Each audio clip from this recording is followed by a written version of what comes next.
निधिवन के रहस्य।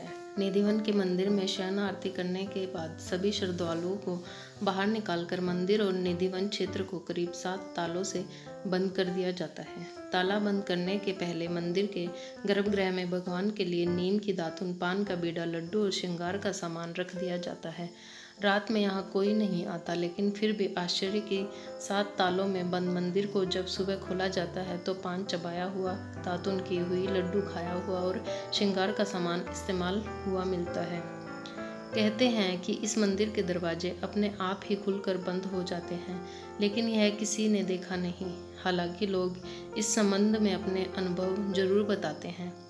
मान्यता अनुसार इस मंदिर को तानसेन के गुरु संत हरिदास ने अपने भजन से राधा कृष्ण के युगल रूप को साक्षात प्रकट किया था। यहाँ कृष्ण और राधा विहार करने आते थे। यहीं पर स्वामी जी की समाधि भी बनी है। रात को यहाँ पर कोई नहीं जाता। कहते हैं कि जिसने भी यहाँ पर रात को रुककर इस रहस्य को जानने का प्रयास किया, वह सुबह बेसुध और आनंदित सा मिलता है। 2 या 3 दिन बाद उसकी मौत हो जाती है। शाम के बाद यह मंदिर बंद हो जाता है और यह भी कहा जाता है कि अगर यहाँ कोई छुप कर रासलीला देखता है तो वह अगले दिन पागल हो जाता है। रात में यहाँ कोई भी नहीं रुकता है। स्थानीय लोगों के अनुसार ऐसा बरसों से होता आ रहा है। कुछ लोग इसे अंधविश्वास मानते हैं और कुछ लोग इसे श्री कृष्ण का चमत्कार।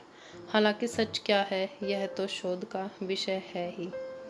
यह भी माना जाता है कि इस मंदिर में भगवान श्री कृष्ण स्वयं रोज रात को खुद शयन करने आते हैं। उनके सोने के लिए मंदिर के पुजारी रोज पलंग लगाते हैं और जिस पर साफ सुथरी बिस्तर के ऊपर चादर बिछाते हैं। पान का बीड़ा, लड्डू और दातुन के साथ ही श्रृंगार का सामान रखते हैं। लेकिन कहते हैं कि जब मंदिर खुलता है तो उस बिस्तर की हालत देखकर सभी अचंभित हो जाते हैं, क्योंकि उसे देखकर लगता है कि यहाँ कोई सोया था। सबसे आश्चर्य की बात यह भी है कि यहाँ प्रतिदिन माखन मिश्री का प्रसाद चढ़ाया जाता है और जो बच जाता है उसे मंदिर में ही रख दिया जाता है, लेकिन सुबह तक वह प्रसाद भी समाप्त हो जाता है। आखिर कौन खा जाता है और वह प्रसाद? जनश्रुति है कि प्रतिदिन मंदिर के अंदर स्थित रंग महल में कृष्ण राधा का पलंग लगा दिया जाता है और पूरा रंग महल सजा दिया जाता है तथा राधा जी का श्रृंगार सामान रखकर मंदिर के दरवाजे बंद कर दिए जाते हैं। जब प्रातः दरवाजे खुलते हैं तो सारा सामान अस्त व्यस्त मिलता है। मान्यता है कि रात्रि में राधा कृष्ण आकर इस सामान का उपयोग करते हैं। कहते हैं कि यहाँ तुलसी के 2 पौधे एक साथ लगे हैं। रात के समय जब राधा और कृष्ण रास रचाते हैं तो यही तुलसी के पौधे गोपियाँ बनकर उनके साथ नाचते हैं। इन तुलसी का एक भी पत्ता यहाँ से कोई नहीं ले जाता है। जिसने भी गुपचुप यह कार्य किया वह भारी आपदा का शिकार हो जाता है।